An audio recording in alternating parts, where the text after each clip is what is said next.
Welcome back to one of my art lectures. We were talking about art as a philosophy. Now, art reveals to the artist its greatest secret. After being an artist all your life, your initial dreams of glory and greatness or whatever you might have started out with gets chiseled down to a realistic little mound in your head by life. And so the only thing that art can really reveal to you is that there is no immortality. You'll get forgotten eventually. Okay, so wherever there's a beginning, there's an end. Wherever there's greatness, there's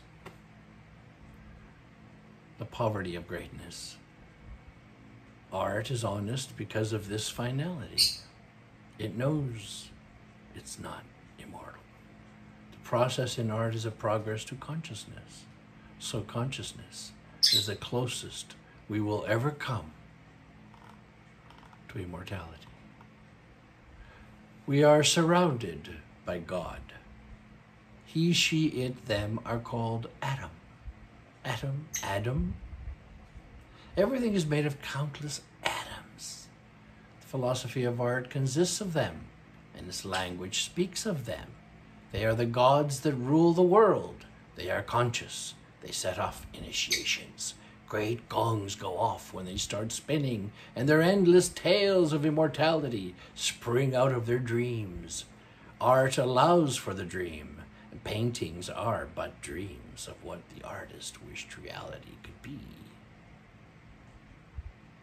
It is a wondrous projection of a wish fulfillment, a magical reverie of the mind, weaving tales and flashing images that strike at the heart of the heart.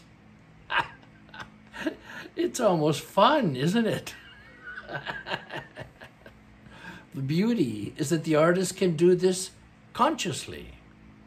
He, she, it, them can conjure up the imagination itself to pose for us like a monarch in majesty. Art is saying, come, drink, and die the death of a mortal. Let's celebrate then. Let's all be Caravaggio. Let's be mortal. Let's be conscious of ourselves. Let's be responsible. Let's toss our hats to art and the beauty of the present moment. Where consciousness is, there is no ego. A world without the ego is finally a world worth living in. Be conscious, therefore, and live and do everything consciously. That is the beginning of respect. That is the beginning of the greatest art of all, selflessness.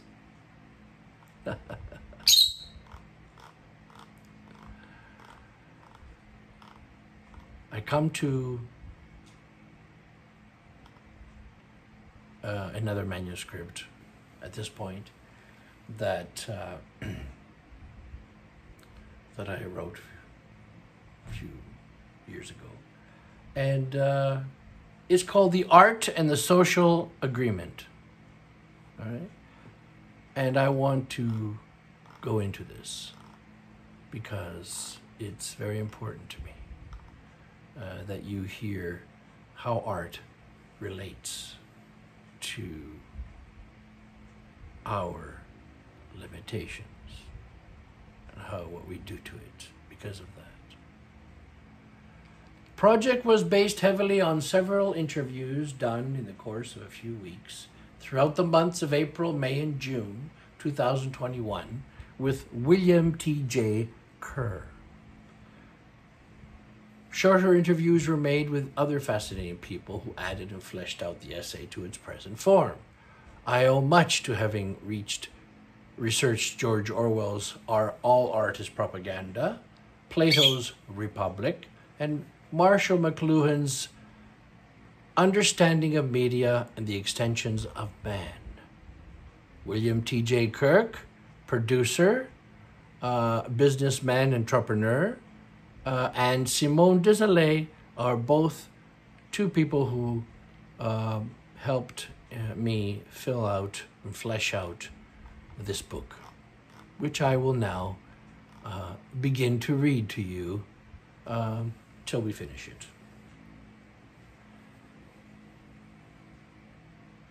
Is there a social agreement among us in society?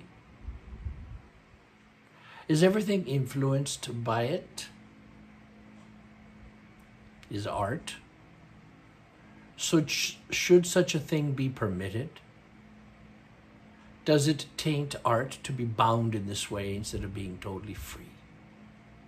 Can anything be free if it expresses an opinion that binds it down? Is there a hidden contract in our midst, an unspoken but understood arrangement? Does an agenda exist between the politically correct and human behavior? Has it always been this way from the beginning, when man was first scratching his or her identity on cave walls? These questions and many more will severely be put to the test as we struggle to understand what a social agreement is all about and how it relates to art and human nature. There is much to understand in human nature. Just the idea of human nature is complicated enough, let alone connecting it to creativity. This makes it super complicated. We must first discover what an agreement of any kind is, and how and why we permit it. What advantage can an agreement have to the majority that it should be considered necessary to condone it on a planetary scale? It must be something exceptionally important and serve a crucial need to all of us. It must make certain things possible for people to exist harmoniously with each other without always having to go to war. Therefore, it must have something to do with the status quo.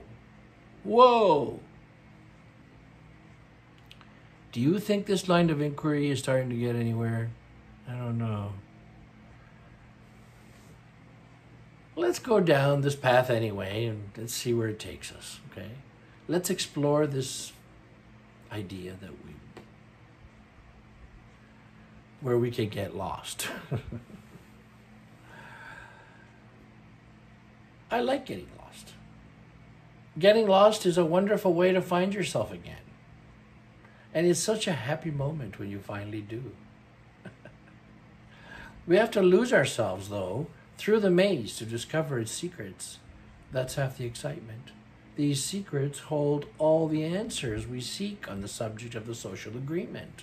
We may not find all the answers, but we certainly can find some, and that will have made it worthwhile. Now, the more I think about this idea of a social agreement existing among us, the more I'm convinced it has permeated every facet of our being as social animals. I see it everywhere I look, and it seems to me it must be an especially important element in our complicated society. So much so, I'm starting to think and believe that we couldn't function as social beings without it. This is fascinating discovery in my attempt to understand what it is really all about. How did it develop? When did it develop? Why was its development necessary? At first, I did not want to believe that the social agreement existed at all, and only accepted it as a social misdemeanor, allowed to exist somewhere in the periphery of society. To me, it was anathema.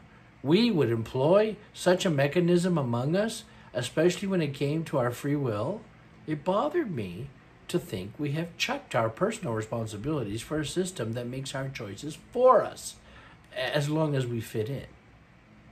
Yet here it is, this social phenomena working 24/7, often steering us to make the important decisions in our lives and occupying the grand seat of hierarchy. Why? What benefits do we get from such an endeavor? This entire system of checks and balances has evolved so that we can fit in a supposed status quo, a type of behavior standard which prevents us from stepping on people's feet or rubbing them the wrong way, which could lead to violence or start a never-ending vendetta among clans and so on.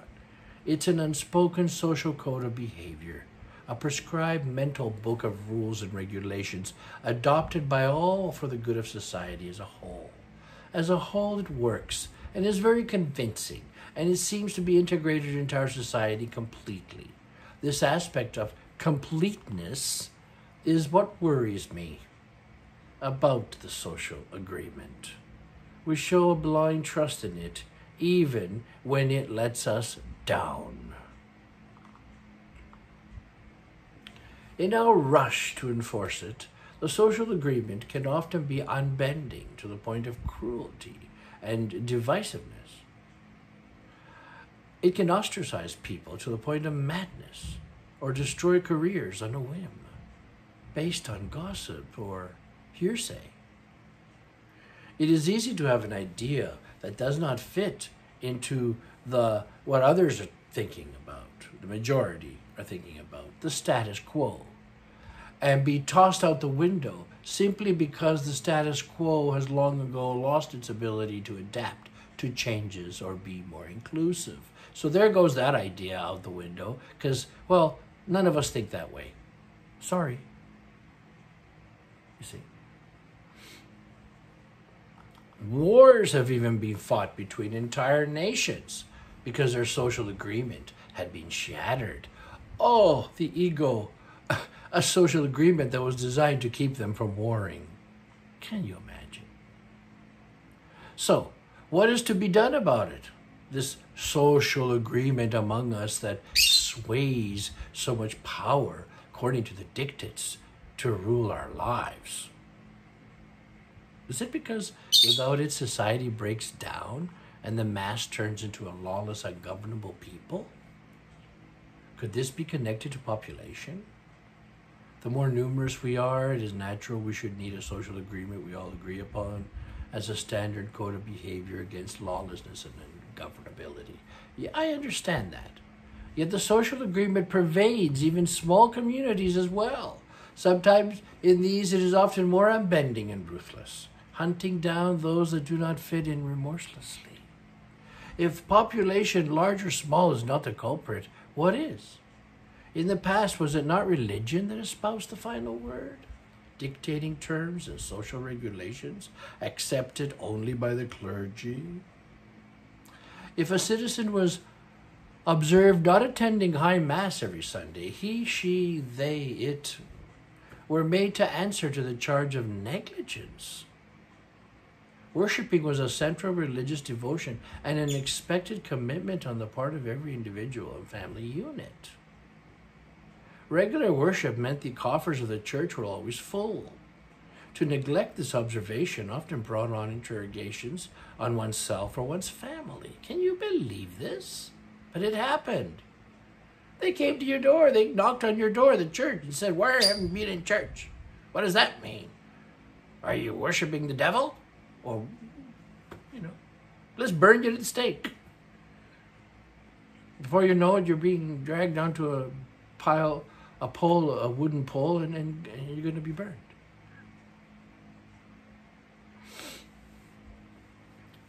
So it wasn't just ridicule and ostracism that followed, but everyone taking part of the social agreement demanded it, and oftentimes what followed that were burning at the stake, if there were enough people against you.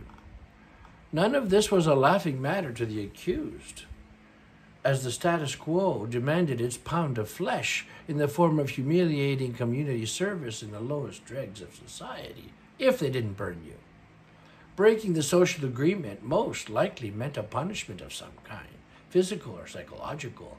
In the past, it has burned heretics and so-called witches who suffered trails weighted against them. Either way, one did not escape.